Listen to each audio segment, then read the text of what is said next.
Yesterday, I mentioned that the three of us were like brothers. Fred, the firstborn, straight-laced and pragmatic. Dan, the middle child, understated and mostly ignored. And me, the baby of the family, narcissistic and unhinged.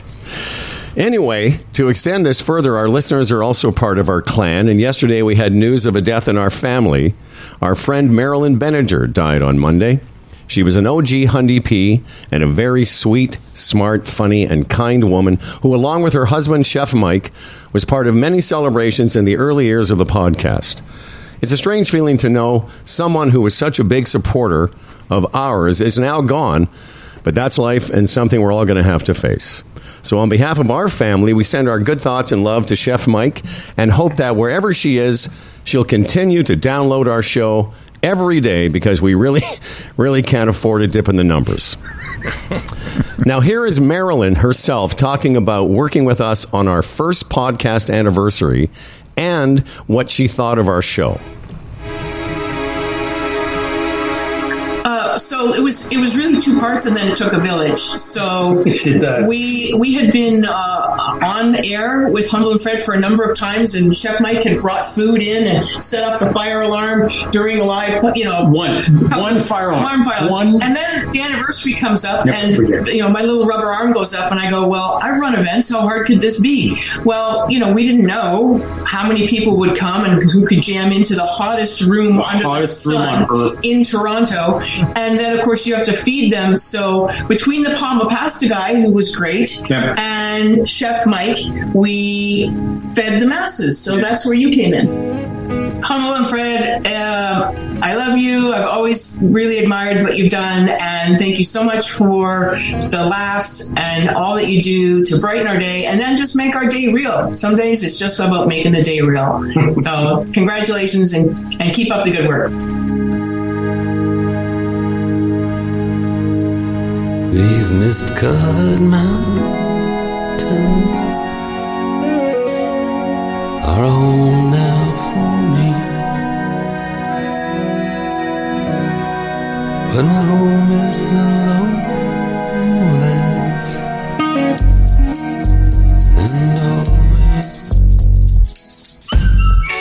This episode of the legendary Humble and Fred Show is being broadcast to the world from our state-of-the-art Humble and Fred studio in Toronto, from our Brampton facility featuring a beautiful seasonal lighting display, and from Peterborough at Lisa's dining room table next to a freshly decorated fake Christmas tree. I'm Dan Duran, broadcasting live from the Kyler Mann Zoom Theater and brought to you by the Retirement Sherpa, the Chambers Plan, Bodog, our newest sponsor, Ridley Funeral Home, and Kelsey's Original Roadhouse. And now, here are two men who, for the first time this winter, are overjoyed to see the festive, non-denominational, seasonal holiday snow coating their world. It's Humble and Fred.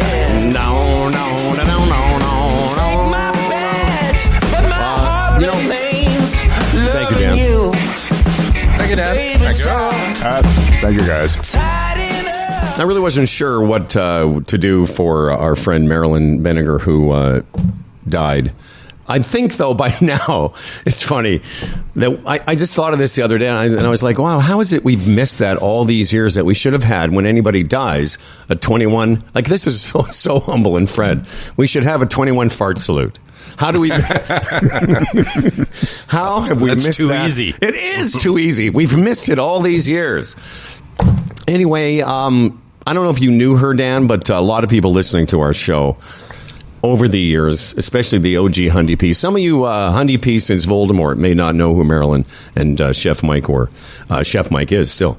But they were a big part of the early podcast years, and Freddie and I were talking about it before the show, that she literally organized our first anniversary because she was doing PR at the time, and they were coming in a lot in those days. Chef was trying to get his business going, and so we were visited by them on many mornings, and she basically put it all together with Anthony Petrucci and a bunch of other people, and she was around a lot. Yeah, that was another indication of the support staff we've had through the years since beginning this project, because an event like that back in the radio days, somebody always put it together for us. We just showed up. Right. So here we were all of a sudden, we were in control. We didn't have that support staff. And how were we going to do something like that? And lo and behold, along came Marilyn. And it was just like the old days. We had somebody else do all the work. That's right. We were like, wait a second, you're going to do it? Perfect. Yeah. So they were around a lot. And at a good price, too. Yes, Howard. exactly. At a great price. Mm-hmm. If Toronto Mike has put up, a couple years ago, when we took some time away, Mike put together a series of interviews or conversations with Hundy Peas. And if you go to our Facebook page, or if you're there now, Mike has put up the interview with both Chef Mike and Marilyn. And it's very interesting to hear them talk about their relationship with our show. And as you say, we've been very lucky, to have people help us out. And they were certainly a big part of our progress early in the podcast years. Yes, very sad. A young woman, and again, we really didn't know that about the struggles that she was going through, and to get the news, it's very sad, very sad. I had a conversation with Mike last evening, and she died on Monday, and he was in really good spirits. I sort of just wanted to leave a message. I didn't think he'd answer, but he picked up and we talked. She had a form of breast cancer, if you're curious, and she was diagnosed with it, I think, about 3 years or so ago. And it was a certain kind of breast cancer where by the time they had diagnosed it, it was at a stage where, and this is the phrase they use now, they don't tell you, like, they don't say you've got this much time to live. They say that what you have is life limiting. That's the new terminology, is it? Oh. That's the new term. All right. Yeah. Well, I'm like, fuck, what I have is life limiting. I mean, look at me. Every day is a struggle here in the Howman's head. But as he put it, we had 35 great months and one shitty one. So when they got the diagnosis, for the first little while, they did a lot of traveling, and she was in great spirits, and she was on some medication, so she was, pretty healthy, and they traveled Paris and Mexico a couple times, and then they got to a point where they couldn't get insurance because of her condition, so they just did sort of local traveling. But as he said, they did had lots of fun for their last 3 years, and then the last month or so, she, started to go down and passed away just a couple days ago. Yeah. How long were they married? 25 years. Yeah. Yeah. I guess, part of it, I mean, death is never easy, but when you get the diagnosis and you can sort of prepare yourself for it, you said he was in pretty good spirits. Yeah. So, I guess you get to prepare yourself if you're ever really prepared. But you know what I'm saying. You know it's coming. So, yeah, it's funny. I just think back of all the days they would bounce. They would literally bounce into the studio. Yeah. Well, that's what it is. Very, very enthusiastic and friendly and warm. It's not. It's going to say, like, we weren't super close with them, but they were. We were close enough to be friends with them. And as you say, there many a morning they would show up in the early days there on 30th Street, and he would bring us, Dan, like short ribs, like he would prepare like real food, and she was always very happy and very enjoyed our show and seemed to have a good time with us. And you sort of not take it for granted, but you just assume, well, everyone will just be around forever. But they're not. Yeah. No, that's so true. That's so true. And we've said it before, we're entering the stage of our life. Although you said she was around 60, that's young. Yeah. But you enter the stage of your life where, peers start to go. It's no longer aunts and uncles and parents and the man that lived down the street. It's people, it's your peer group. So that's all I wanted to say. Just get it, not to bring everyone down, but I thought we'd start the show with that. And Dan, this is going to be a no-brainer today, and I think everyone who sent us emails will be fine. That for the next week we rename the studio the Marilyn Benninger, not to be confused with Mary Ellen Benninger. It's funny, we've worked with two people in our careers named whose names are so close. and yet so far away in their admiration for us. Right. so true. Yeah, they couldn't be on polar opposites of people that enjoyed our presence and our program. Yes. So it's Benninger, not Benninger? I think it's Benninger, yes. Okay. I hesitated there for a second because for a minute I was unsure. So we're gonna rename the studio in honor of our fallen friend. Did you think that music was okay? Because I really love that. I saw that in a series. It's Dire Straits, Brothers in Arms. I love it. Yeah. It was nice, yes. Very fitting. A very nice tribute. Yeah, it was so nice. I hope there's not other listeners clamoring to get theirs. You know what I mean? That's right. All of a sudden, we're going to become like, hey, listen, we honestly, if there's anyone else there, we can't afford anyone else to die. But it was either Brothers in Arms or Farts in My Butt. I wasn't sure which way to go. Yeah.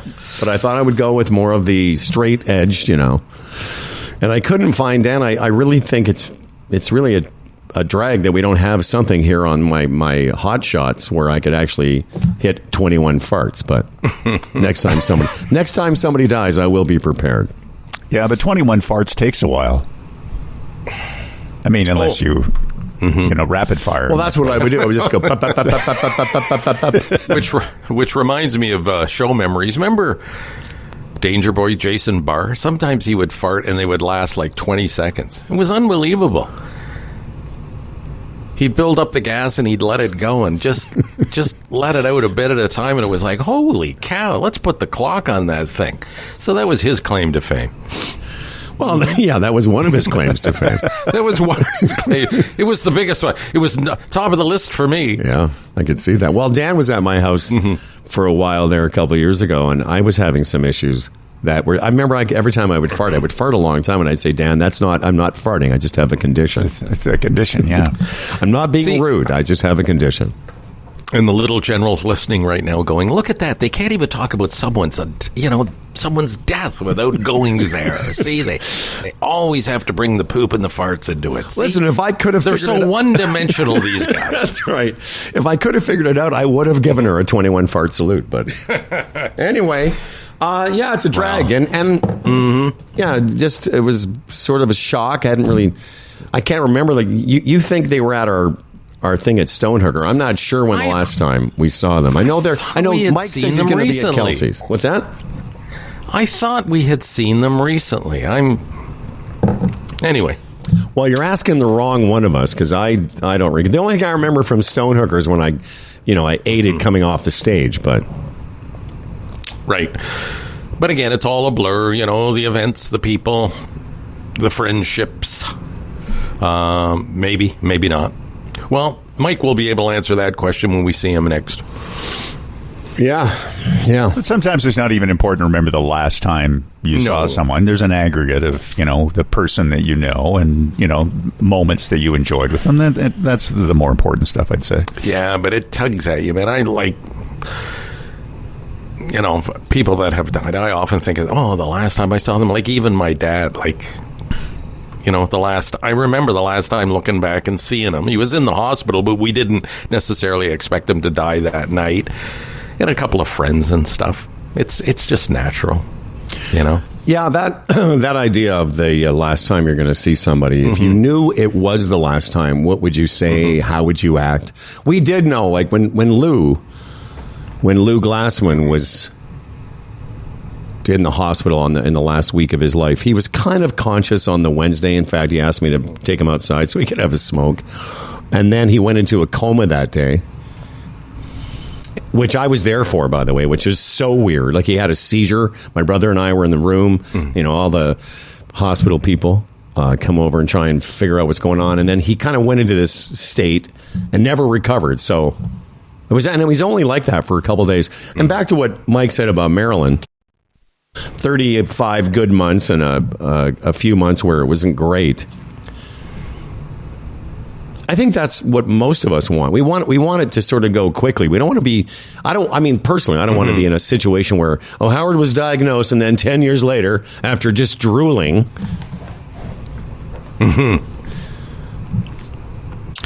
Yeah. Who knows, right? Wow. Who knows what's in store for you? What about you, Dan? Your dad sort of died suddenly. You must remember the last time you laid eyes on him. And no, I don't actually. But that may be because it was... What's the matter with you? What is the matter with you, Dan? I don't remember. I don't. Really? But I'll tell you why. I mean, my parents lived in Edmonton, and the number of times they got back to Edmonton was, limited, let's say it that way. And my dad had remarried and gone on a bunch of cruises, and it was probably deep vein thrombosis. What do you say? Again, my brain. Deep vein thrombosis was probably what happened. Is he had just gotten back from a trip, that flown back to Edmonton, and it was that night that they got back that he died of a heart attack. So he had been away for a while, so I don't remember the exact. I mean, remember that. No, I part. get it. I get it. And again, it's all these pulling moments. your chain. Yeah, I know, but as tough as that is. Yeah, as tough as that is. Fuck, can you imagine? Even in death. Yeah, seriously. I'd like to pull Dan's chain, but I don't have that kind of arm strength. Well, go rent a winch. Well, once again, the tribute to a fallen family member continues. It includes everything.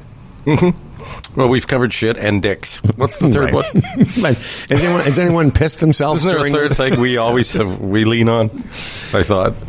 Anyway. Shits and dicks and Trump. Shits and dicks and Trump. Hey, by the way, speaking of the festive season, I was going through some audio today, and I came across this nugget.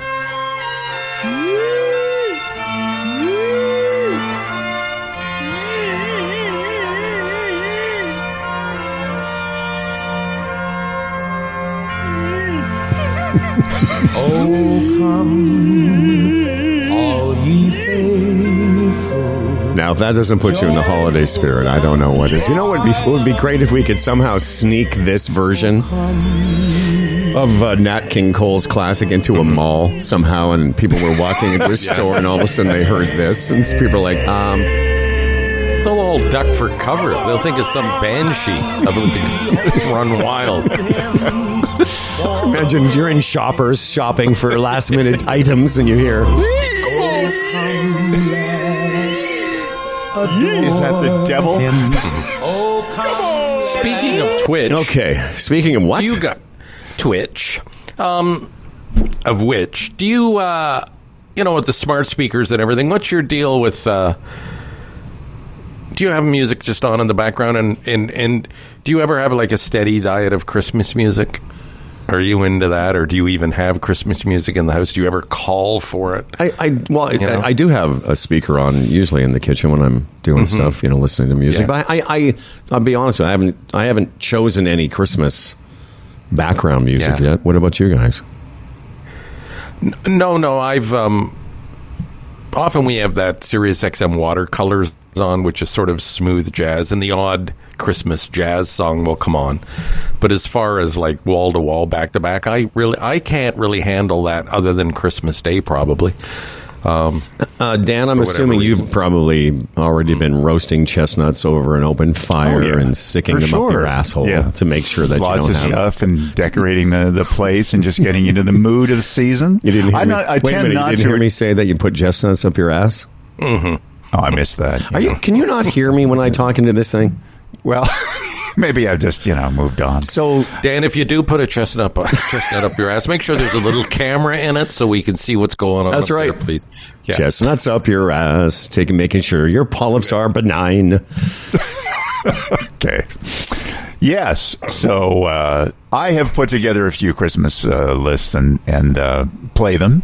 And I've played them up at the lake when I'm there by myself. I enjoy a little bit of that. And also, but I tend this time of year not to want the religious ones. Those are, saved for the last couple of days. All ye faithful. Yeah. That seems a bit extreme. All the faithful should come? Come on. What kind of mess are we talking about? The non-faithful. Don't come. Daniel, I don't think Fred did, but I know you and I have had this experience unique to announcers, which is working at a radio station that plays Christmas music. It happened to me when I joined Easy Rock. That's right. I was a DJ on a adult contemporary station for a very short time. And it was painful. The format was painful. But then we got to November, and they announced they were going to go all Christmas. This was when CHFI had sort of set the precedent for it. But what was your experience? I know you guys did it in Peterborough, right? Did you not? But we didn't do it I think we did it really close to Christmas. It wasn't like the full month. But you went all Christmas at some point. For at some point, yeah, I did that. And it's such a disingenuous ratings winner. You know what I mean? It's like anything else. It's like the big contests and everything. You do your programming all year long, and then all of a sudden during ratings or whatever, you just, you change the game, so to speak. Because most of that Christmas music that gives you the bump in the ratings, people have just got it on in the background. Oh, yeah. Really By the way, a big bump in the listening to your radio station. A big bump in the ratings. Yeah. It's quite the phenomenon, and you can understand why they do it. Like CHFI here, I think, was the first in Toronto to jump on it years and years ago, as you say. And the results speak for themselves. So there were times at the Edge, and if I'm misremembering this, maybe you can jump in, Fred, but there were times, and I mean like a day or two prior, where in our music sheet there would be not all Christmas, but a few Christmas sprinkled in. Waitresses, maybe 1 an hour, 2 an hour, or something. Yeah, it was definitely part of our world for a while. The closer you got to Christmas, the more per hour you'd play. Yeah. But never at the Edge, we never went every song in that. We played 6 songs an hour in our morning show. They weren't all Christmas. No. So I didn't have that experience. But when I worked at Easy Rock, and I'm the DJ introducing the songs along with everyone else in the room, and it was dreadful because it was a month of it. And the first couple days you sort of go, oh, this is cute. It's a novelty. But once you start, because the universe of them is not the same as the universe of the songs you can play. Oh, no. And look at a station like The Edge. I mean, even if you wanted to, you probably couldn't. I mean, where's the universe, Well, exactly. Yeah. There was some neat Edge Christmas songs, but certainly not enough to go wall to wall, that's for sure. Yee. But there's also the consideration if you do decide to go wall to wall with your station, are you competing with someone else? Because they're already filtering all the Christmas people, that love that kind of thing out. So if you do another station, then, are you really going to pull numbers from that one station that's decided to do it all the time? I'll tell you what it's for, though. It's a cume monster. It's not a quarter-hour booster as much as it is expanding the cume, because of what Fred said. A lot of people will just have it on in the background, so a lot of people are sampling it. Maybe it is. Maybe it does work with quarter hours, too. I just thought of it. Well, and what you do, it's a smash hit.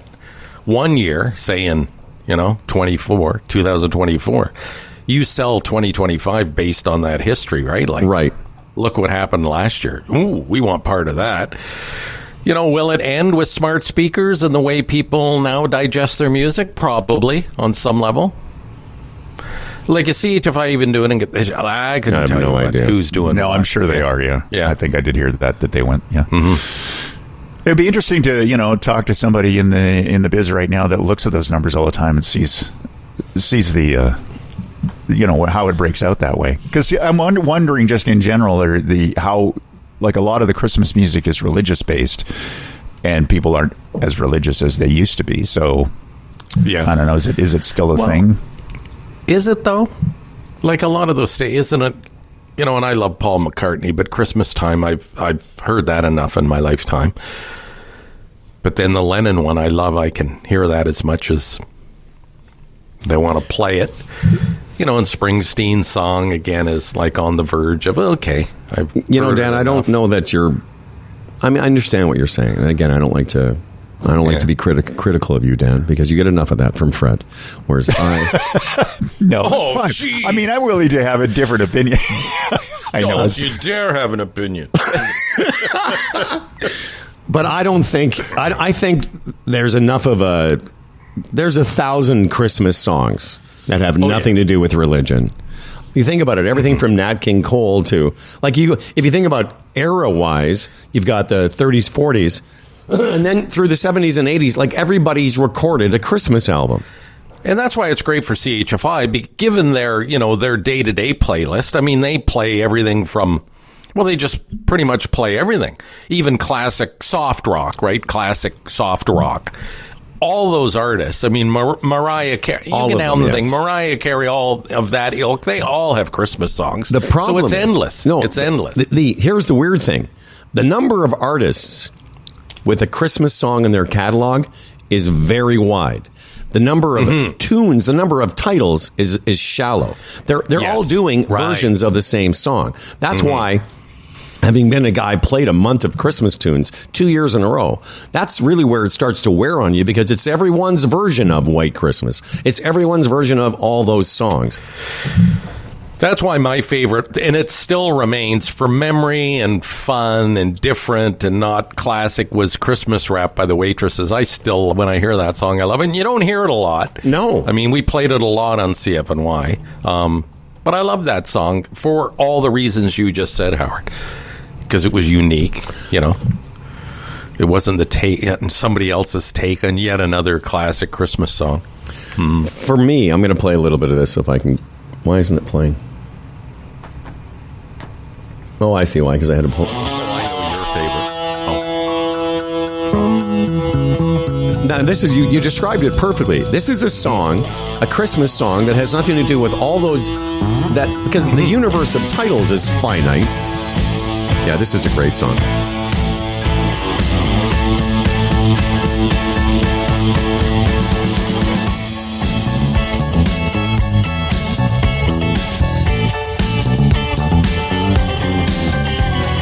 Remember this song, Dan, or were you gone by the time? Oh, yeah. No, I remember this song. Because you would have operated our show. We would have played this.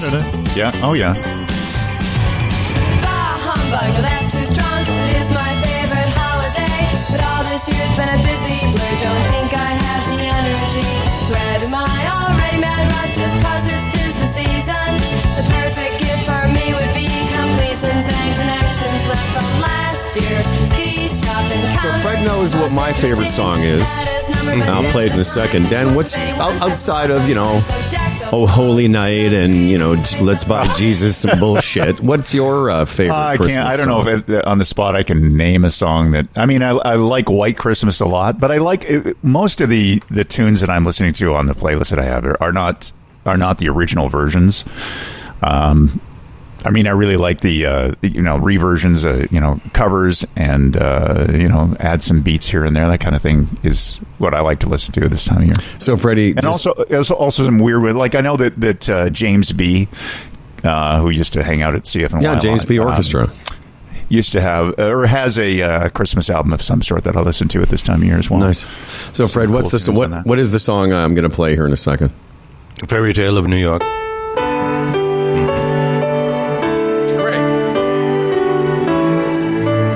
And he just passed away, I think, as well. He always looked like he was... So he was a big fan of the show, too. Yeah, exactly. It's funny.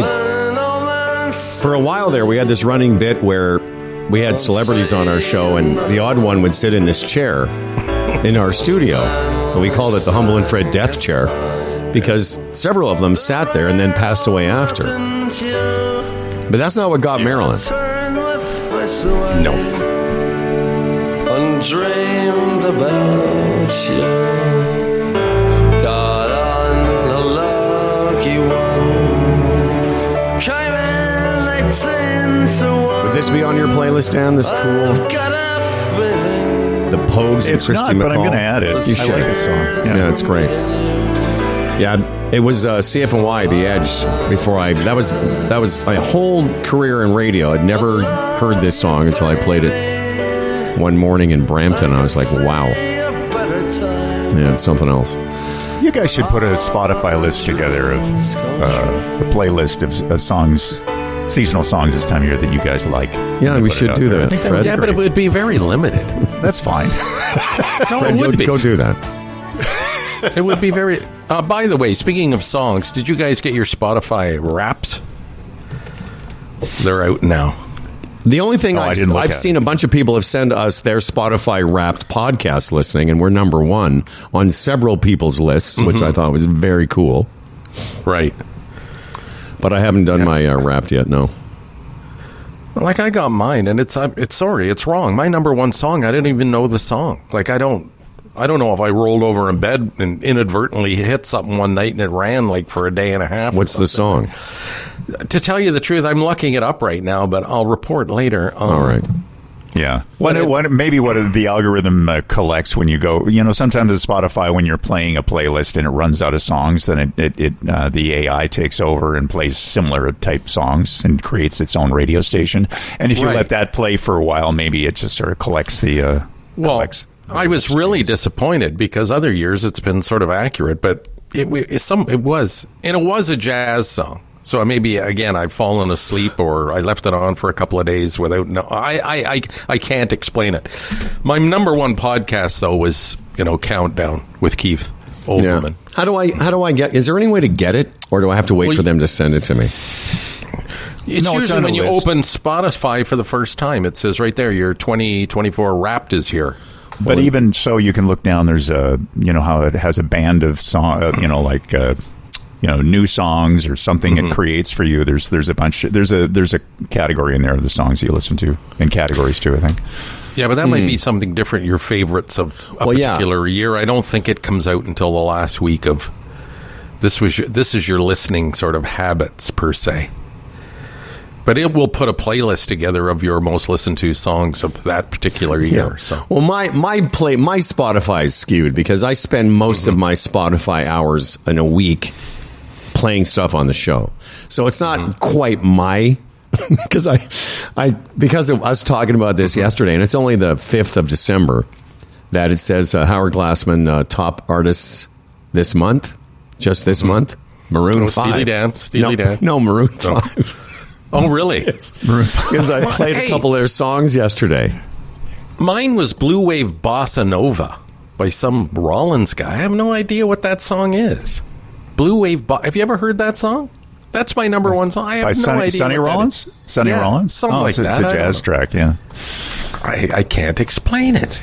That's really maybe weird. You just play a lot of dinner music and jazz comes up, and this is the one that's in the rotation higher than others. Blue Wave Bossa Nova by Lawson Rawlings. This is Fred's number one. Here we go. Oh, that's nice. I know it's nice. I played it after it came out, but I can't explain it. So there's flaws in that system. Fred really likes this song. Just won't admit it. I do. I put you in a nice spot. I get that. See him wandering around his trailer site right now, enjoying the summer rays. I think Dan got your... This is definitely a Dan Duran. This is very Dan Duran-esque. I think Dan got a hold of your Spotify. Come on, Lawson. Speaking of Dan Duran, there he is, sweet man that he is. And we were talking about the death of your dad. And Fred, you mentioned the last time you saw Dickie, and I talked about the great Lou Glassman, whose birthday it would be today on the 5th of December. Wow. And how old would he have been? He would have been 102 years old. He died in 2006. And he was 83. So he died in October, and he would have been 84 on his next birthday. So a couple months before he turned 84. Mm-hmm. Born in 1923, Frederick. Gone, but not forgotten.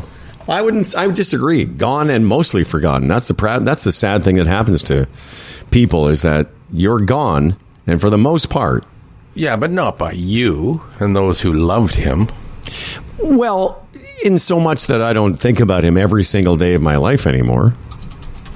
That's normal. That's normal. Well, I'm trying to be as normal as possible, Dan. I'm doing the best I can. Yeah, you are.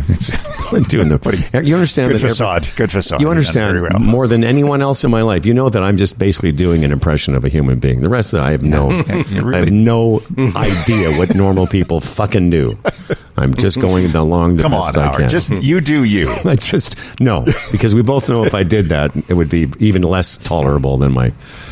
Anyway, yeah, it's weird when you think about it. You know, The first year that my dad passed away, I was like daily, constantly thinking about it. Yeah. And then little by little, you know, I remember that first year in the spring when I started watching the Masters and I started to cry a little bit because I was thinking, well, I won't have this to discuss with my dad. But then as the years go by, you know, you become a hardened bastard. I was going to say that, but the years go by, you're like, who the fuck was that guy? Yeah, but on days Remember like that today, What's that, Freddie? Yeah, who was that guy? Who was that? What was his? I couldn't remember his full name. It was Lou something. You know, it's sad. On that point, I was talking to a buddy of mine a couple of weeks ago. His dad died like at 49, Jesus. Growing up in Scarborough. And we were talking about that, and he said, I feel bad because, you know, my memory of my dad is just a guy that drove me to hockey, you know? His dad was sort of like a firefighter and worked shift work and stuff, and he said that's the one thing that bothers him.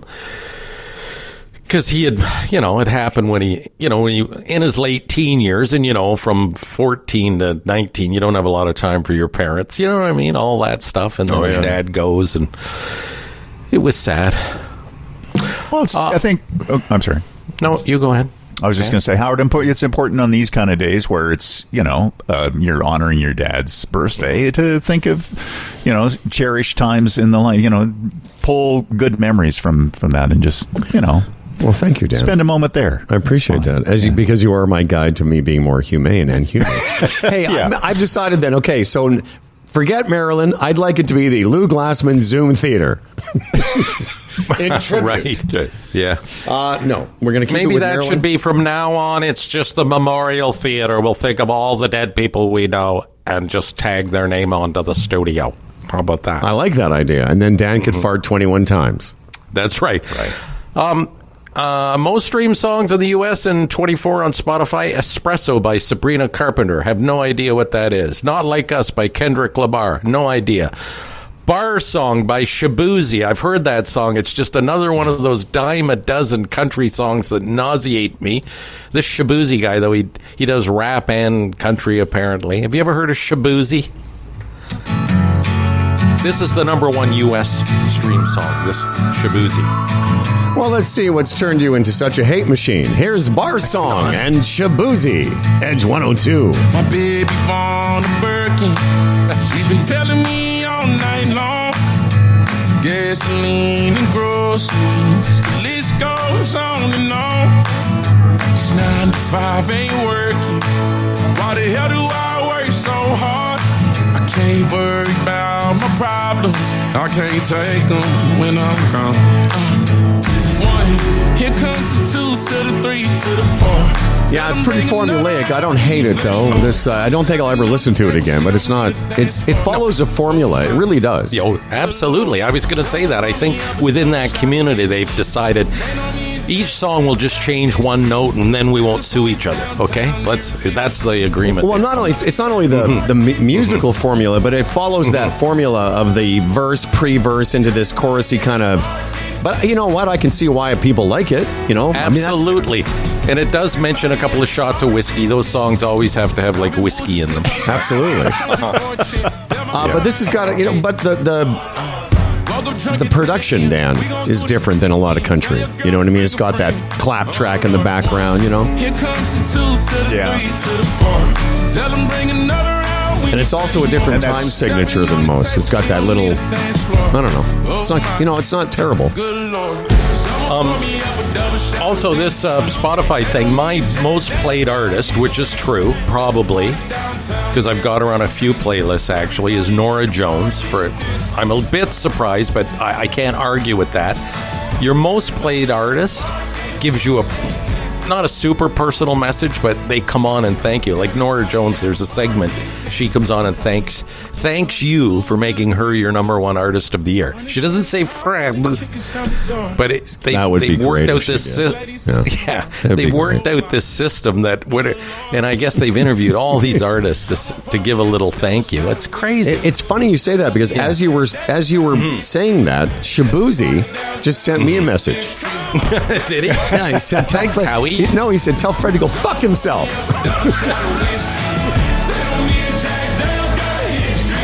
All All right, Shabuzi. Okay, we've got a program to do. We've got lives to save. Dan Duran's news in about 20-ish minutes, 25 or so. When we get finished your emails, here's a little Blue Wave Bossa Nova while the Fred Man tells you this story. Yeah, tonight, ladies and gentlemen, hunker down, because if you're into the NFL and you like good football games, you got one coming up tonight. Oh, yes, you do. It's the Packers at Detroit. Hear what I'm saying? These are two great football teams. The Lions are the favorite, minus 163 on the money line. Excuse me, minus 185 on the money line. Oh, you should be. They're a 3.5-point pick. Pardon me? I just want to ask a question. What are the Lions 9-3? Or are they? No, they're like 11-1 or something. And what about the Packers? The Packers are like 10-2. Well, I may check that out. No. Is it one of those? Is it an 8:30 start? Yeah, 8:20. Fuck. But I think if the Packers win, they can actually tie for the division lead. So it's a massive game. It really is. And the Thursday night games, for whatever reason, tend to be dogs. Not this one. I will be watching it tonight. And again, minus 185 on the money line. The Lions, a 3.5-point pick. Whether you're a sports bettor, a horse racing fan, a poker or casino player, Bodog, your number one source of online gambling entertainment. From their industry-leading odds, world-class sportsbook, to their fully loaded casino and racebook, they've been providing Canadian players with an unparalleled gaming experience since 1994. As we mentioned, Chef Mike is going to drop by our Christmas party at Kelsey's. It'll be great to see him, share a few laughs and memories of his now dead wife, which is weird. But we'd also love you guys to join us. People are starting to get the idea that we're going to be at Kelsey's on the 22nd of December at noon. It's a noon start. A little bit of entertainment, some musical guests, mostly us just yammering. We'll have Humble and Fred trivia, Ask Humble and Fred. We'll be giving away some nice prizes. And as always, Kelsey's is a great place to host this event. We're excited to go back. You can go to Kelsey's any day of the week and enjoy their retro menu. All kinds of Kelsey's classics, like their Roadhouse seafood pasta, their creamy shrimp and crab sirloin, and beef tenderloin, and creamy blue cheese pasta. It's all there. Hurry in before they're gone. Only at Kelsey's, the original Roadhouse, where they have happy hours twice a day. That's right. 3 to 5 and 8 to close. $5 draft beer, wine, and mixed drinks, and $10 appies every single day. Twice a day. Happy hours. Visit kelseys.ca for full details. I know this wasn't your song, but this is a cool little tune. This is very Dan Duran-esque, though, I think.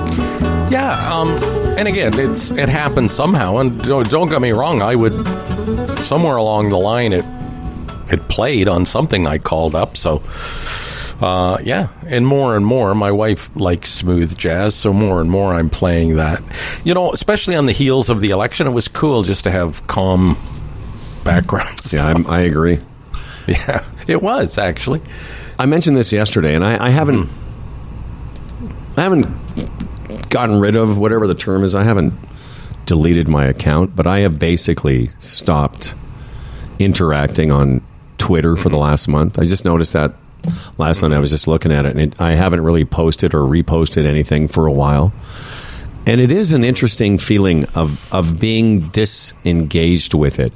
Even so much as I'm not listening to CNN in my car like I, would have been. I'm not listening to the countdown. It's part of me thinks, oh, is there something I'm missing? But a better part of me thinks, nothing. I have no effect on anything that I could be listening to. All it does is make me feel shitty. Mm-hmm. Yeah, well, the lead up, there's no suspense now. We know the result. And I think what attracted us during the run up was what's going to happen? Is there a chance, that the country will choose a woman and someone of decent character as opposed to this pig? But, now it's over. We know the answer. So, yeah, and I mean, we could have spent the last month, especially the last week, especially talking about the picks for all these high-level, head of the FBI and the Department of Defense, all these people, it's it's a never-ending carousel of nimrods and, but it just doesn't draw me in the same way. No. Because it's, and again, depending on your perspective, and I think I can speak for you, and I say it's just sad. I've been beating the shit out of the word disheartened. I'm sorry, it just keeps coming back to me. I'm sort of disheartened that half the country lost their moral standards or the moral fiber that you would expect out of a society. It's sad to me. Just sad. Okay, well, on a happier note, every week we get so many people that want to participate via this thing called emails. And on Thursdays, we take a little time and discuss some of the issues that seem to resonate with you, the Humble and Fred listener. And it's that time again. Freddie. Hi, guys. All right, the subject matter here is 6 degrees of separation to Humble and Fred. Leanna M. Scott is the writer. She says, hi, guys. Hi, guys. Because I didn't just fall off a turnip truck. OG Hundy P here. So last Saturday, I was at a holiday craft market, my own table, selling pottery with a friend, when my friend jumps up and says, hey, there's my cousin. She gives her cousin a warm hug and introduces us. This is my cousin, Rudra. I say as I shake his hand. What's your last name? I asked. Odd question, as evidenced by their expressions. Rishi Maharaj, my friend said. Oh, of Humble and Fred, I exclaimed. My table mate is Rudra's cousin. What about that? Isn't that sweet? Then I was talking with another vendor at the market, and she said she needed a financial advisor. And of course, I said, you should try the Retirement Sherpa. We use them. Tim and Jay are great. And just then, Deb, Tim, and Jay's trusty colleague / office manager appears as if from nowhere. This was Deb. Yeah, Debbie, yeah. Yeah, she's good. Humble and Fred, your influence is everywhere. Anyway, love what you do. Glad the 4 bangers are back. Well, don't love them too much. Anyway, love the shitter controversy. Enjoyed the Gretzky Orr skit as it brought me back to the old days. Not your best, but it made me smile nonetheless, as did the après skit discussions. Yeah, that was fun. Hope to see you on the 22nd at Kelsey's. Sincerely, Leanna. Bowel movements like clockwork after my morning coffee. We get a lot of that. That morning coffee really gets them going, eh? Heart rate around 68, with thanks. That was a long one, but a sweet one. But necessary. It's great to hear from Leanna. She's such a big supporter of ours and always great. All right, well, then I'm going to do this one. Another fine supporter of ours. Hi, guys. Leanne. Hi, guys. Carruthers. Subject, you're number 1. She says, hi, guys. Hi, guys. Because I'm a proper lady. Yes, you are, Leanne. I just wanted to send you guys a congratulatory note on the excellent news of the podcast rankings. We were talking about this last week at one point, and it changed a little bit. We went from like 20th to 30th. But we were in the top 20 at one point last week of the comedy interviews on Apple, which is cool. She says, Leanne goes on to say, I subscribe to a number of podcasts, but Humble and Fred are my go-to every day. Well, not every day, because come on, isn't 4 days a week enough? Yes, it is. Yes, it is. Keep talking and I'll keep listening. And sometimes shouting back at you, too. Cheers to many more years. XO, Leanne Carruthers, BMs like clockwork, heart rate, not sure. Not sure, but no issues. And Hundy P sends Voldemort. We should send him a Christmas card. Yes, thank him for all the people that he's provided. That's he's right. Pushed over here. Nice. Dear John, dear John, your demise was really good for business. Keep up the good work. Humble and Fred. All right, moving on there, Fred man. Guys. Hi, guys. Subject matter, bananas. Hi, guys. This is from Richard Jackson. He says, hi, guys. Hi, guys. Because I wouldn't pay the extra $6 for shampoo. Yes, I agree totally. Do you? or as I prefer to call it, the Dan Durananana. He says, listening during the Edge days faithfully after Voldemort's unmasking. There you go. And again, that's from Richard Jackson's short, and I'm not sure I completely understand it, but I guess Dan's, he's referring to Dan's member as a banana, and Dan Durananana. Would this be correct, Howard? I think you're close. I've looked at close. You're close enough. I looked at it a couple times. He sent a couple pictures of bananas. Yes. Talking about how, I see why. I get it. It's a picture of a banana from some other country. Says this Hawa Moa banana. Oh, it's a Hawaiian banana. He says these bananas are a Hawaiian variety and grow up to 10 inches long and 4 inches wide. That's right. Okay. Can you imagine? That explains it. Yeah. Could you imagine if that were you and I, we'd never stop showing it to people? No, I know. Sometimes when I see women with really, really large breasts, I think that must be horrible. Seriously. Often women have breast, reductions. Yeah, there's a lot to carry Imagine around. just carrying those around all day long. Well, Dan's sort of that way. Like every day he just sort of stands up, takes a deep breath, and goes, well, I got to carry this around for another day. Boy, you're gonna carry that weight. Yeah, it's a lot. Okay, it's a lot. You and I, on the other hand, could just get up and go. We're very mobile. No, exactly. Nothing's weighing us down. We float. That's right. We're very buoyant when it comes to that. All right, here we go. Hi, guys. The subject line, why not invest in Bitcoin? Forget your password and lose it all. This comes from Sid.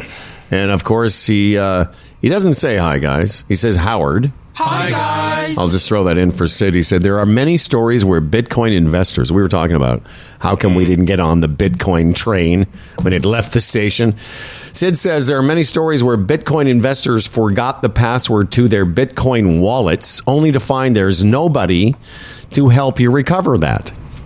What? That means without your password, no Bitcoin. And then he includes two YouTube stories of people that had forgot their password. I didn't know. I know nothing about Bitcoin, and I certainly can't really comment on this because I didn't realize there's no way to recover a password. You can recover a password for everything else in the world, but apparently not Bitcoin.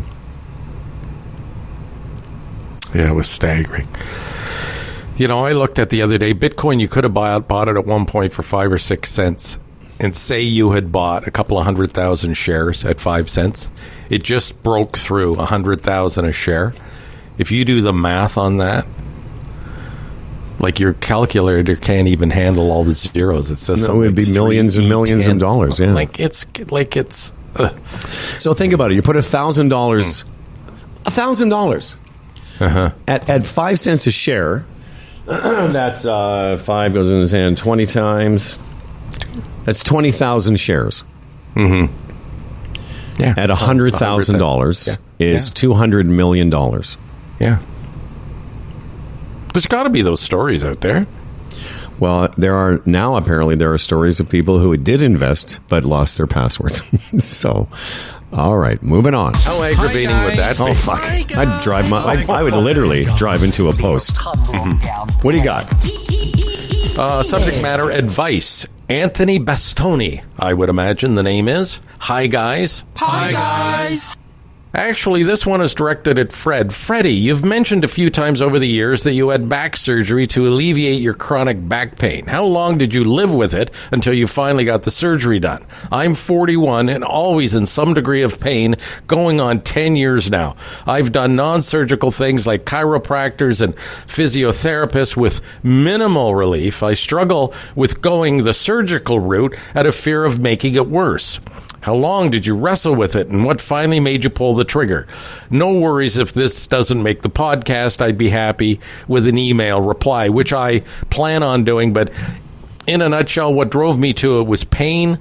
And I was around the same age, I believe. Wasn't I 2002? How old was I? Anyway, 46. Yeah, you were saying 2002 was when it... when it really flared up was 2003. Well, and I did in 2002. No, I had surgery in 2002. So it flared up, and it was a 4-year thing. About 98 was when I first started getting problems. Wait a second. When we went to New York, wasn't that when we were doing the morning show at Mojo, or was it? Yeah, that was 2001. Oh, I hadn't had surgery yet. No, that's right. We went to Mojo in 2001. So, and again, in a nutshell, and what drove me to it was pain. I literally couldn't walk on the day that I had surgery. Like you, I was very reluctant to have surgery because, you don't like, you don't like anybody opening up your spine, literally. But, in retrospect, it was the best thing ever. I had a good surgeon 22 years ago. I have never had a problem since. It was life-changing because it was a horrible existence, not knowing day to day whether your back was going to be in or out or what situation you would be in. But I will send an email explaining that a little more. And now, 22 years later, I can only imagine the surgeries even advanced further, where it's a no-brainer. Well, I always tell the story. I mean, we've told the story of doing the show at your house. We traded cars because your truck was giving your back trouble. And we were already at Mojo, you're right, 2001. But what stands out most for me is when we went to New York and went to a game at the Meadowlands. Who were we watching? Leafs in Jersey, I guess? Yeah. And I was the guys we were with, our bosses, went to get the tickets, and I stood next to you as you sat on the floor. You were on the fucking ground of the Meadowlands, and I was like, well, this can't be any fun for him. No, when I stood up, the compression just, it was unbearable. Anyway, yes, had surgery, nothing but good things to say about it. Haven't had a problem in 22 years, fingers crossed. And anyway, Anthony says, resting heart rate 85. Ooh, that's kind of high. Bowel movements once, maybe twice a day. Okay. A Hundy P since the end of your Edge 102 days. Nice. All right, moving on. Not funny anymore. Hi, not guys. funny anymore is the subject line. And of course, I see this and I go, what do you mean not funny anymore? It's from, excuse me. Oh. Do you remember eating that? You don't even notice, but I eat during the show all the time. Do you know that? I have a little bowl. Look, right here, I have a little bowl of grapes that I like to have during the show. Yeah. Keeps you fueled. Right. Johnny Sezkali. I hope that's close, Johnny. Of course, he says, hi, guys. Hi, guys. Simply because he says, I, like you guys, love stand-up comedians. It's been a while since I listened to Funny 820. So the other day on my drive home, this is the not funny anymore. The other day on my drive home, I tuned into AM 820, our old home, and for a minute thought I was listening to a parody Indian song until the DJ came on afterwards. It was then that I realized AM 820 was not funny anymore. It's now 820 Punjabi radio. I wonder if they would put our show on there. They would, know what? They would probably treat us better than the people who owned Funny 820 did. Oh, well, says Johnny, I guess I'll just listen to the Gretzky orbit at 0.5 speed for a good laugh. Stay strong and happy holidays to everyone. Take care. Johnny. You know what I like about that? Because we've talked about this recently. How radio, its purpose is to serve a community. And more, they're doing it less and less. You know what I mean? It's just wall-to-wall music with commercials, no announcers, blah, blah, blah. They've taken that signal, which was wall-to-wall stand-up comics, not really serving the community on any level. It was out of the United States. Now, 820 is serving a community, the Punjabi community. That's what it's supposed to do. And so I just think that's a good use of a signal that was being abused, honestly. I will agree with that. I think that, and probably making way more money serving the Punjabi community than they were serving the sliver of people. And by the way, at the time that we were on Funny 820, I said this too. If you have Sirius XM and you want to listen to stand-up comedy in your car, the comedy they were running on AM 820 was all censored. Yeah. And poorly edited. Yeah. Anyway, well, thank you, whoever that was. Johnny, I think it's your turn right now, isn't it? Yes. Hi, guys. Hi, guys. Hi, guys. Contest memories is the subject. This is from our buddy Glenn Jones. He says, hi, guys. Hi, guys. Because I don't lick pigs' asses. Yeah. Reference to our really tough contest. He says, listening to the show today when you were retelling the story of the pig licking and Fred's signal broke up, I thought at first he was making the sound of a guy licking a pig's ass. When I figured out it was the signal dropping, it got even funnier. I'm sure the sound was pretty close to that. As I'm getting old, I can't remember when the last time there was a funny sound effect from Fred losing connectivity, but I'm sure another Hyundai peer will. I think Phil put it in a loop. That's all for now. Keeping it short for you guys. Resting heart rate 68. Bowel movements need more fiber today, I guess. Thanks for the laughs. Stay strong. Glennie Jones. Yeah, I was scrambling before the show today because I thought I had either somebody sent it to me. It was when you and Dan, you sort of froze and yes, it was staggering. Only I could hear it. You guys weren't listening. Well, whatever it was, I thought I had it. I just couldn't find it in time, but I know what Glenn's talking about. Thank you, Glenn. Always a pleasure hearing from you. All right, here we go. Hi, guys. Hi, guys. Hi, guys. Hi, guys. This is from Bill Carver, who says, a couple of smooth operators who can blow their own horn is the subject line. And he says, of course, hi, guys. Hi, guys. Because I'm not anti-colonoscopy. So, Dan, it's time for you to get that camera, put in your special opening, your anus, and get a goddamn colonoscopy. He says, saw the Anthony Jeselnik Netflix special, which was damn funny. Also watched him on Charlie Sheen and Trump roast. He's a funny dude. Goes on to talk about some other stuff. I don't want to get into it. It's not that it's that long, but it's complicated. Talks about targeted tariffs on Canada, etc., etc. I know we need a change, but the pipsqueak Poliev isn't it. P.S. It's official. Spotify Wrapped has Humble and Fred as my number one podcast. Toronto Mic'd at number 4. Lovingly yours. And thank you for that, Bill Carver. Yeah. Billy Carver. Billy. Yeah, I think it's universal now that our listeners have cottoned onto the fact that Daniel, our dear, dear friend, especially in light of losing a listener today, what will be the motivation for Dan Duran to finally get his ass looked at? Don't know. I don't know. Dan's, he has a certain responsibility to himself I wish he would uphold, but for some reason he doesn't. Like, what's he afraid Even of? yesterday. Yes, I don't know. Even yesterday when we were probing him about having a will, I bet you he doesn't have a will. I bet you. Well, I think that's the problem. He's worried about being probed in general. Like, get over it. I mean, is he worried that he's going to have a colonoscopy and then just want to start having anal sex all the time? Is that? I don't know. Is that his worry? Who knows what goes on in that mind? Who knows?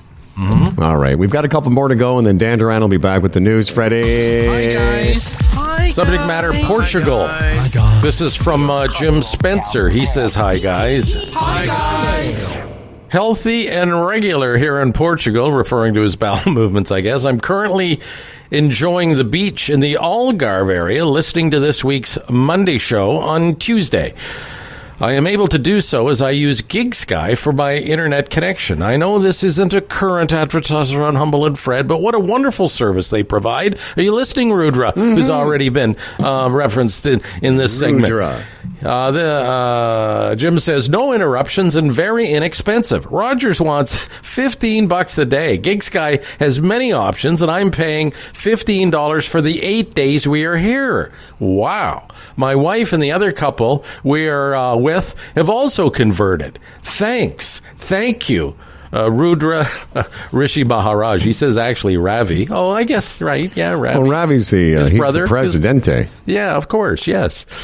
Also, Frederick, you had mentioned that you were looking at flights. Portugal is lovely this time of year, reasonably priced as it's more or less the off-season, great food, wonderful accommodations at any price range. Use some of your optimum points and book it. Regards, Jim Spencer. Yes, I'm looking at Portugal, actually, for April or so. Yeah. Mm-hmm. And how long would you go down there for? A few weeks, I guess. You know. Because I'm going. I think I'm now the needle is moving very strongly towards Spain for a few weeks when you're in Costa Rica. I'm going back to Mexico. Oh, you are now? You're back? I think I'm going back there. Yeah, I think I'm on it. Oh, let it all hang out, brother. Let it all. Yeah, no, I get it. I appreciated your conversation with me the other day about, just do it. But I'm going away. My point about you going to Portugal is I'm going away the sort of last week of March and the first week of April. So that might be a good time for you to think about it. Mm-hmm. Yeah. All right. We've got a couple more to go. This one is subject line, Dan is my hero. However, Hi guys. This is from Robert Ashton. Of course, he says hi, guys. Hi guys. What is he? Not going to say hi, guys? Then try not to say hi, guys now. See what the other people think of you. He says, I'm sorry, Robert. He says, I envy Dan spending quiet time at the condo trailer. We were trailer people for a few years, and my favorite time to be there was the quiet times of the year at the beginning and ends of the season. Not too hot, not too cold, and no people. Mm-hmm. Well, I get that, Robert. However, I am concerned.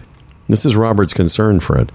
If Dan were to ever get arrested, let's say for trespassing on private property to reach a porta potty, that when the news hit the papers of his arrest, he would be noted as having no fixed address, since he doesn't seem to have a steady residence. Well, that's true.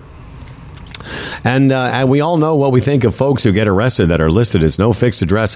I'm concerned, says Robert, this designation may soil his reputation at the Peterborough Theatre Guild. Signed. Oh, they got it all in there. Oh, he's jammed everything in. He says, signed, concerned fanboy Rob. Bowel movements fine, blood pressure a tad high, due for a colonoscopy, Hyundai P since the V. How many is that today? Wow. Yeah, several. That's several today from the disgraced broadcaster, John Derringer, and what he's done for this program. Irony? Ha, ha, ha.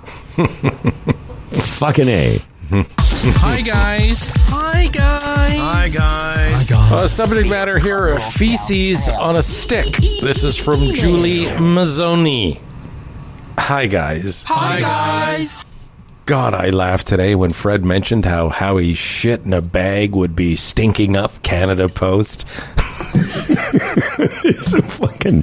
Just what else do we talk about? We talk about other things. I love it. That's right.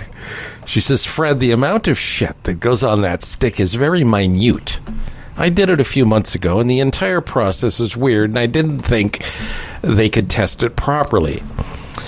Have you ever kept track of the amount of hours you guys spend talking about shit? No, but it's up there. We know. Like, we have a general idea. Yeah, if our Spotify rap for content for the year, shit would be number 1 or 2. Would be shit, yeah. Anyway, you guys are the shit, and rarely shit the bed. I love this. Blood pressure and shits on point. Hyundai P from the beginning. That's from Jules. What a great email. Thank you very much. Yeah, that's very sweet. Very clever. Yeah. It's all shits and cocks. It's all shits, very few giggles. I don't know. I giggle, but then I'm not well. So you're all done now, I think, right? Yeah. All right. Yeah. I've saved this one. This came in yesterday. Subject line, best line of the week, says Rob Westerhoff. And, of course, he says, hi, guys. And then in brackets, when in Rome, blah, blah, blah. Howie, says Rob. And then in quotations, my line, because I was talking at the end of the show yesterday, I was bugging Dan about fucking all this Hamas stuff. And he says, basically, the line is anti-Semitism to English dictionary. LOL, L-O, fucking L. Rob W. Well, I'm glad you enjoyed that, Rob. Just one of the many things in a week that we'll say that Fred man and the How man and sometimes Dan, but not often, but sometimes we'll say that is, fairly amusing. And has nothing to do with shit. Yes. Breakthrough. That's right. It was a breakthrough. A breakthrough the shit content. All right, thanks everybody. If you want to get part of the be part and get into and be part of the Kelsey's Christmas party, you can email us at the same place you email us for Email Thursdays, which is humbleandfred at humbleandfredradio.com. Now, ladies and gentlemen, here's Freddie P with another message of importance. Tim Niblett is a portfolio manager. Raymond James, a member of the Canadian Investors Protection Fund. Yesterday, Jay Bondi was by, and we were talking about the letters in Sherpa, because he's a Sherpa too. He's Sherpa Jay. We talked about A, and it meaning appreciation. Not only appreciation of your funds within a portfolio, but your appreciation for all the things that, wealth or money or investing can bring you. It was wonderful. Plus, we also did a segment on AI and how it is influencing the world of investment. Fascinating. It really was. If you have a portfolio, you want someone to have a second look at it, Jay or Tim will do that. No strings attached, no cost, no obligation. They'll give you an assessment of where you stand. You decide at that moment where you want to go with it. All right? Retirement Sherpa, retirementsherpa.ca. If I may take a moment and tell you about this company that supports us, Boron One. We've already educated you the best we can because, when it comes to boron, we're a couple of morons. But it is difficult to comprehend the variety of uses of boron in construction, manufacturing, medicine, science. I've told you about this. Telecommunications, space travel, communications. Well, all to give you an idea that boron's pretty danged importante. Pretty important when it comes to everyday life around the planet.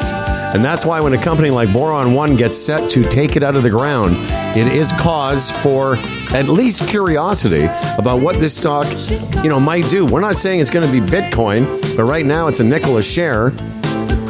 And one thing we do know, if they get boron out of the ground and start producing it commercially, it will no longer be 5 cents a share. Freddie and I don't know anything more beyond that other than to say they support us and we are supporting them. The company is called Boron One and the website is boron1.com. Back to that discussion about Christmas music and what I said about the universe of artists performing Christmas songs.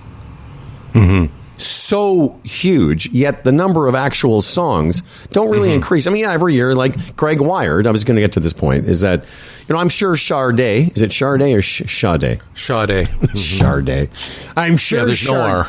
I'm sure Sade, I'm sure she's got a Christmas song, but our friend Greg Wired, who will be performing at Kelsey's does.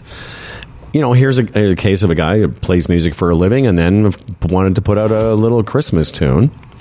And he'll be performing this at our Christmas party on the 22nd. Of course, it has to have the jingle bells in there, Sure, why not? Yeah.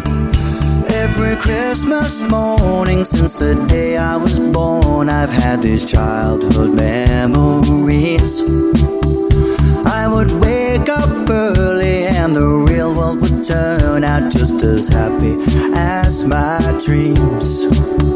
And all the choir voices singing their hearts out.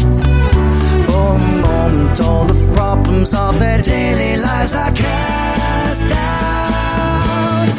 Merry Christmas, let's all get together. Merry Christmas, one and all. Yeah, he's a talented kid. He's a talented guy. He's got some talent. Showing it off there. See, I like that. I like,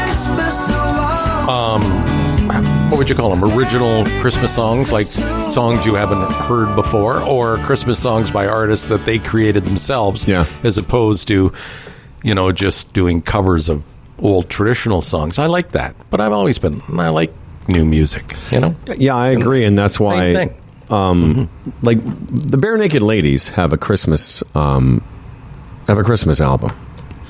And it's what they did some. Hang on a second, I'm just trying to get it. They did some traditional Christmas stuff. What's the one I really like? They do. I'm trying to get it right now. Here, hang on a second. Fuck me. As time has flown. Well, they do like God Rest Ye Merry Gentlemen, but that's not the one I like. It's the Something for an Elf. Yeah, it's Bare Naked Lady, Bare Naked for the Holidays. Yeah, they got like this stuff. I love this song.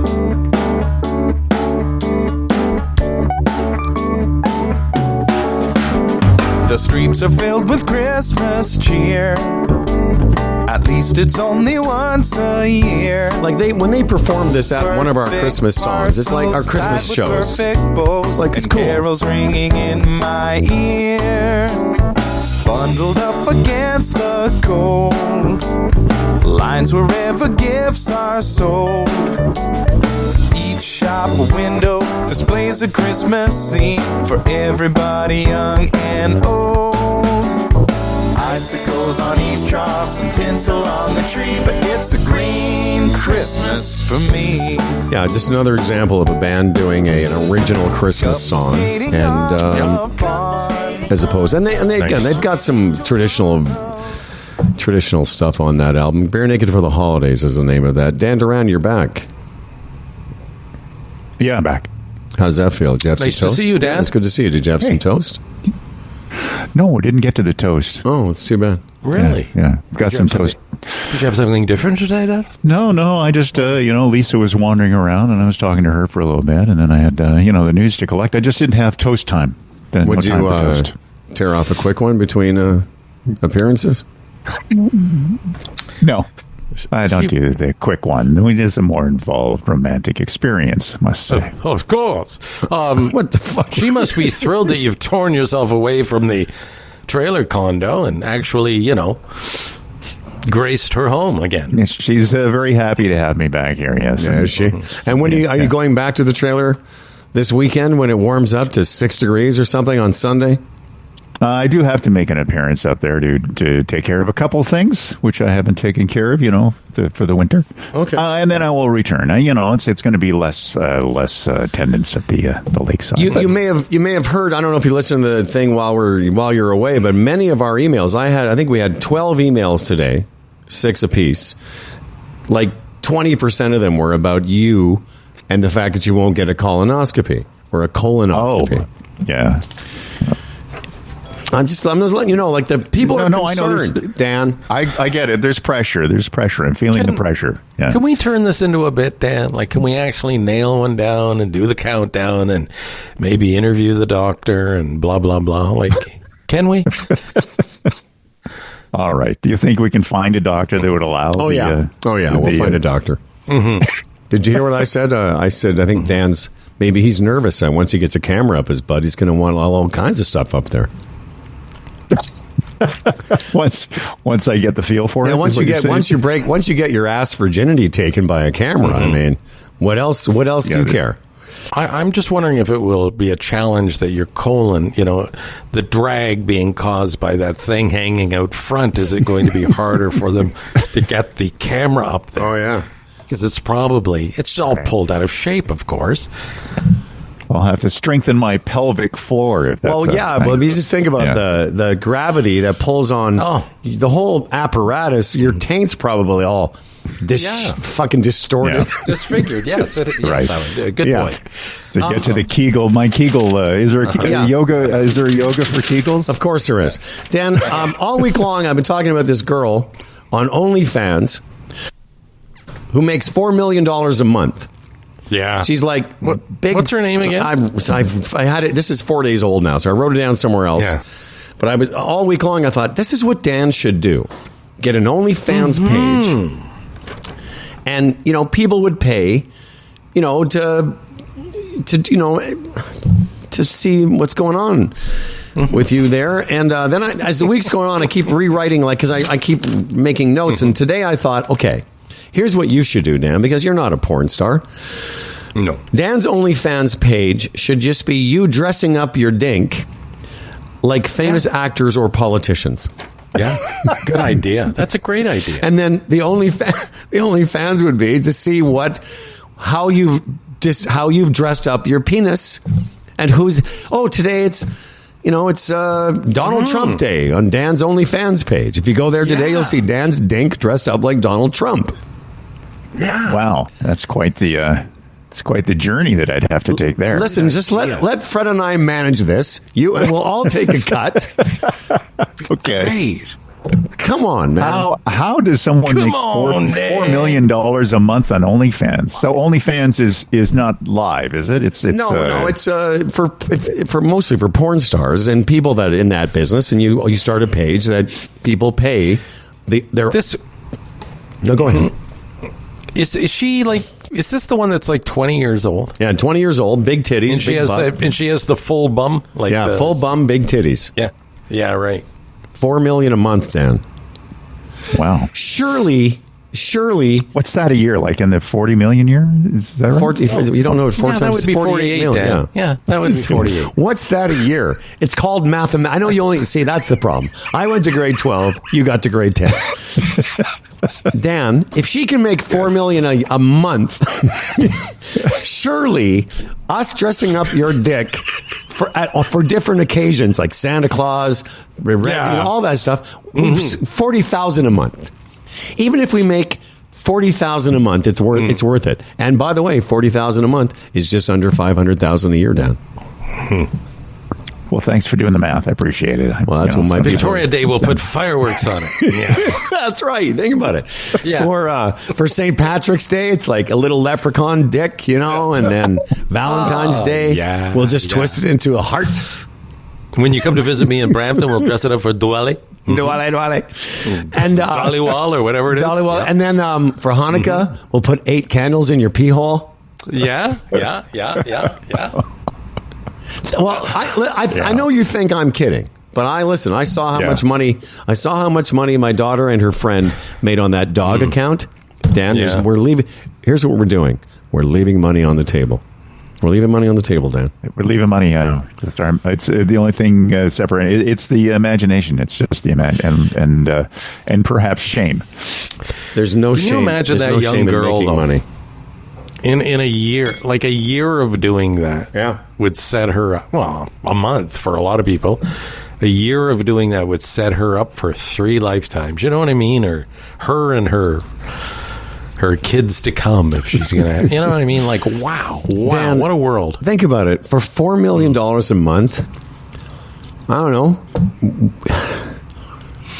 Wouldn't you? You could buy the park, Dan. Yeah, think about that.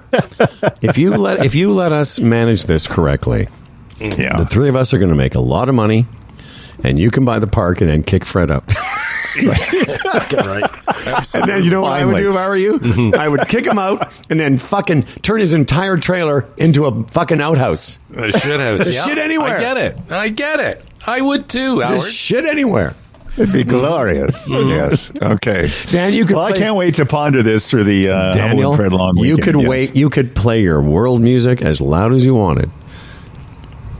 Yeah, I guess you're right. There's so many advantages to this idea. I wish you'd take this seriously. All right. Dan, is Colton coming home for Christmas? I would imagine, yes. No. He's going with his cousins and aunts and uncles and everything down to Arizona, I believe. Oh, how nice! Well, that's kind of a cool trip. I'd say. Is the former Mrs. Duran going as well? I believe no. My understanding is that she's not going to be making this particular one, but Colton is very close with all his cousins, so that's very really sweet. No, I think that's fantastic. Yeah, that's very sweet. Well, why don't you hop on that bus then? Well, that's not my bus to hop onto, to be honest. No, I understand. So, I understand. That's a different side of the family. Yeah. Well, here's the thing, Dan. If you'd let us dress up your cock as a Christmas tree, you wouldn't need these people. You could just fly down privately. That's right.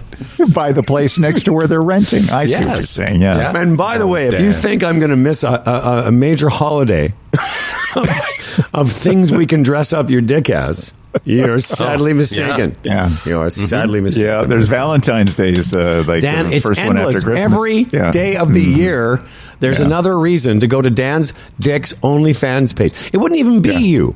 You don't even need, you know what? We only need your apparatus and dress it up as, and could be like Academy Awards times. We dress it up as Timothy Chalamet. from Dune. We put the Dune thing on them, and oh my god, I get it. Yeah, New Year's possibilities endless. New Year's fireworks. We did all that. Mm-hmm. Dan, I'll call Dan. I'll call you on our regular Friday call, and we'll outline this whole thing. Okay. All right, now without further delays. Now, here's to a fella named Dan Duran, a hell of a guy with a hella big wang, the quintessential anchor man. His voice is nice and low.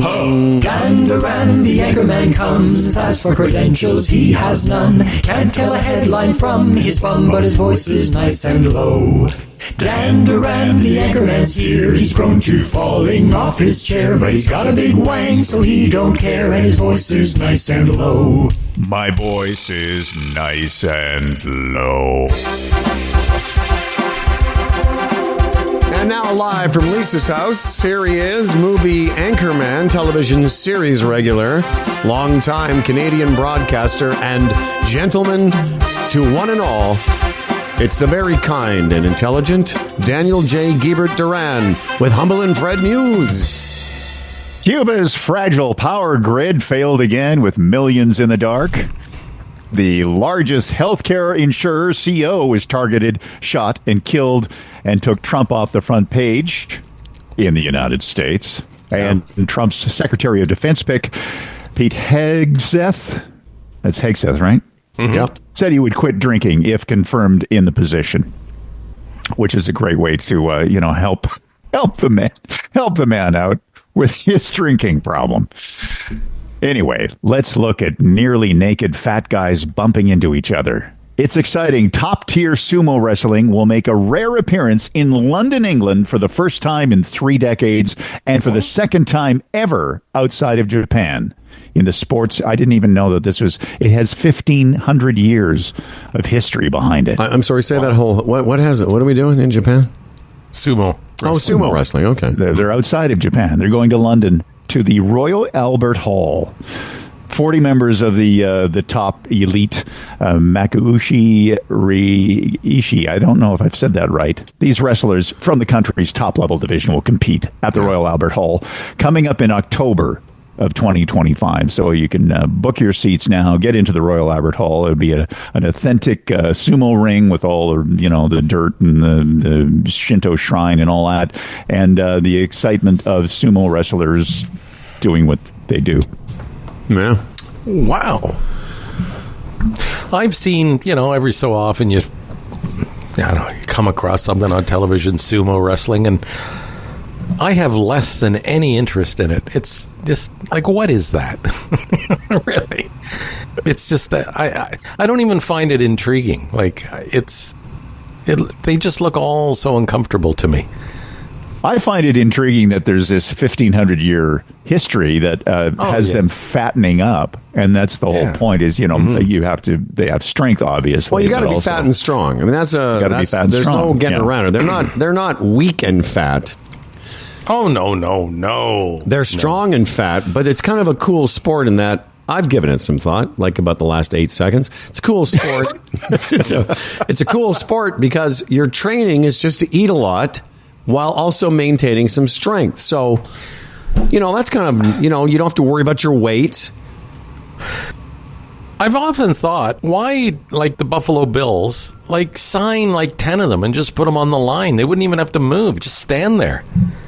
They'd be fat to fat to fat to fat right across the line and stand there. Well, why hasn't that been thought of? Well, because every team in the league would then go out and get a bunch of sumo wrestlers, and then it would just be sumo on sumo, and would change the nature of the game, Frederick. Good point. Think about it. Mm-hmm. I have a great idea, though. Back to Dan's OnlyFans page.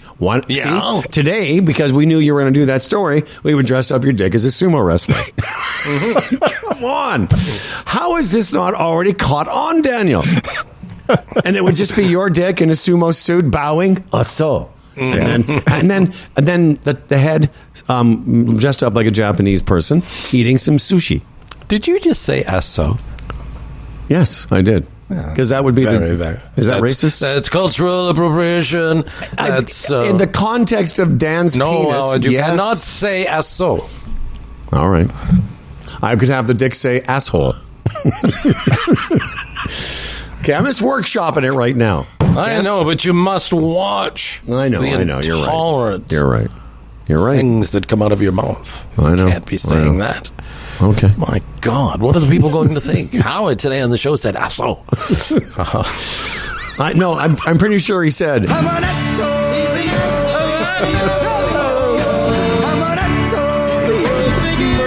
All right, there you go. There's a four-banger, another four-banger in the books. Next week, we're back for four more. The relentless pursuit of excellence continues on the Humble and Fred Show. Maureen Holloway will be with us next week. Chef Jordan Wagman, Amanda Capito, and all kinds of stuff. We'll get you ready for our big Christmas party now, only a few weeks away. Yes, Frederick? Where's Boone? I thought this Thursday isn't Boone. You're all dropping by? I don't think he's dropping by anymore. I think he's finished with that for now. Oh, all right. I wonder why. I don't know. Bad. It seems a mystery. Yeah. Life's a mystery.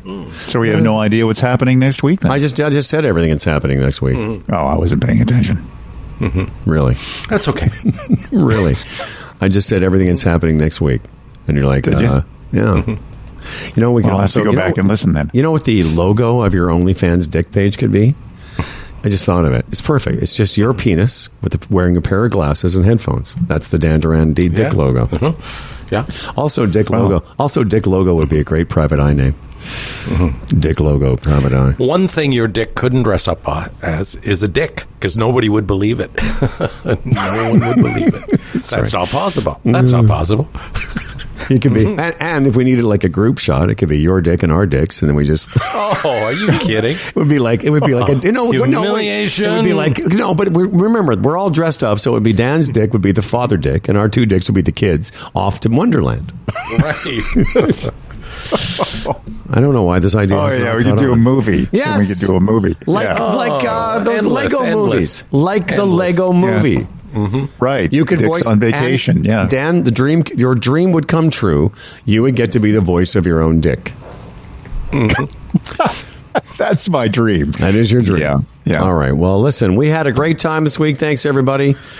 And again, thanks to our friend Marilyn Benninger. I'm screwing up her name. Benninger, for all the years of support.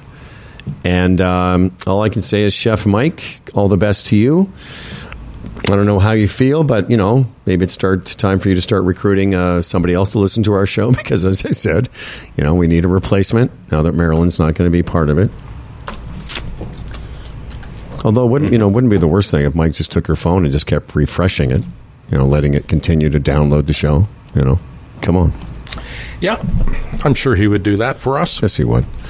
He's a sweet guy. All right, Daniel, anything to add before you get to the Peterborough Theatre Guild, your real job? No. I'm just going to, get out there in the snow. We have lots of snow up here. They canceled school today, so. Come on. Really? Do some shoveling. Do some shoveling. That much, eh? Yeah. Are you kidding? Usually, no, I'm not. Usually with school buses, it's first thing in the morning, if they can get the kids there or not, and if it's dangerous. And a lot of the roads hadn't been plowed yet, so that's why they probably did that. So, yeah. So that's your weekend plans? Just hang out, shovel snow, go to the trailer? Freddie, what are you doing? Hockey rinks. I got my daughter and her husband and my granddaughter are going down to somewhere down near London for a girls hockey tournament. So I have Johnny Slapshot. We have Johnny Slapshot for most of the weekend. Then I have to take him to hockey practice. I have to take him to his hockey game. I got to pick him up at school. So I got papa stuff all weekend with my prince, my sweet little grandson. Can't imagine anything better. That's going to be so good. Mm-hmm. I'm going to see Charlie. She's coming over. We're going to do dinner tomorrow night, and Spencer's here, and I'm going to meet. This is going to be weird. I'm going to do it though. I'm going to meet my lady friend's grandchildren. Wow. Yeah. Oh, that's taking it to the next level. Wow. That's right. So that's going to be call weird. You eventually, Papa? What would the term be once you're hanging around? I'm going to be Zeta. Zeta. I'm going to throw a little Jew stuff at them. I want to be Zeta Howard. Are they Jewish? No, I am though.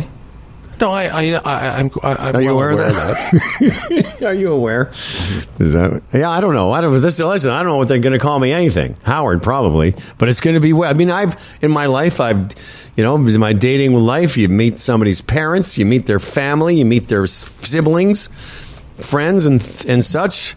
But this will be a brand new experience for the How Man. I don't know. Well, enjoy it. Yeah, it's going to be interesting. I'm sure you'll have lots of fun with them because I know you communicate well with children. with infants. Your peer group. That's right. I didn't get along so good with the 4-year-old, but the 2-year-old and I really connected.